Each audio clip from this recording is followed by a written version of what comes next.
Block स्तरीय लोक उत्सव 2026 टिटलागड़ पंचायत समिति कार्यालय ब्लॉक स्तरीय लोक उत्सव 2026 अनुष्ठित हो जाइछि।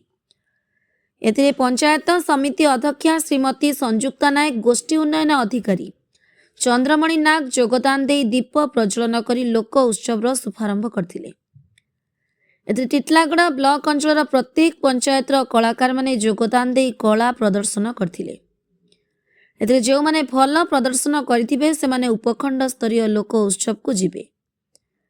एही कार्यक्रम रे लोकसभा सांसद ब्लॉक प्रतिनिधि मुकेश कुमार जैन, राज्य सरपंच संघ कार्यकारी सभापति वीरबर साहू, टिटलागड़ ब्लॉक उपाध्यक्ष जगतराम राणा, समस्त सरपंच समिति सभ्य समन्वित शिशु विकास विभाग समस्त अंगनवाड़ी कर्मी, मिशन शक्ति विभाग समस्त सीआरपी एमबीके ब्लॉक रो समस्त कर्मचारी उपस्थित थिले।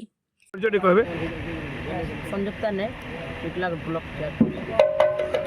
आज लोकोत्सव रे केतेटा पार्टिसिपेट करछन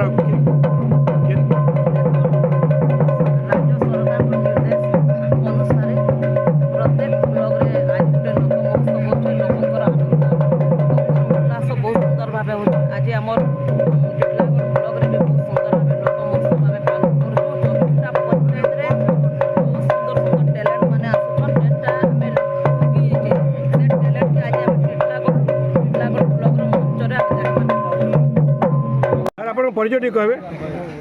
चंद्रमणि नाग, वीडियो टिटलागड़। अच्छा, आज लोकोत्सव रे केतेटा पंचायत रो के आमर ब्लॉक स्तरीय लोक उत्सव आज आम आयोजन करुचु।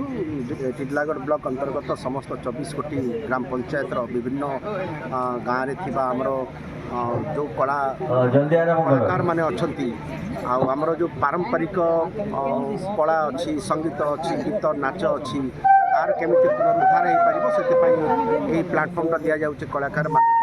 एवं सबठारु बड़ कथा है जे जो कलाकार माने तांकर एठी कला परिवेशन करूछन्ती से माने तांकर गोटे सर्टिफिकेट एठी पाती, जहाँकि सेमानकु परवर्ती समय कलाकार भत्ता पाइबा पई सेटा सहायक होइଥାଏ। तो आज आमर ये ब्लॉक स्तरीय कार्यक्रमटा होउची एठी जो माने प्रथम द्वितीय स्थान पाइबे से माने सब डिवीजन लेवल रे से माने तांकर कला परिवेशन करिवे एवं सब डिवीजन लेवल रो जो माने प्रथम द्वितीय स्थान पाइबे से माने जिला स्तर को मध्य जिबे। तेणु एटा माने आम कलाकार भाई भौणी मानकर पई गोटे बहुत बढ़िया प्लाटफर्म टे।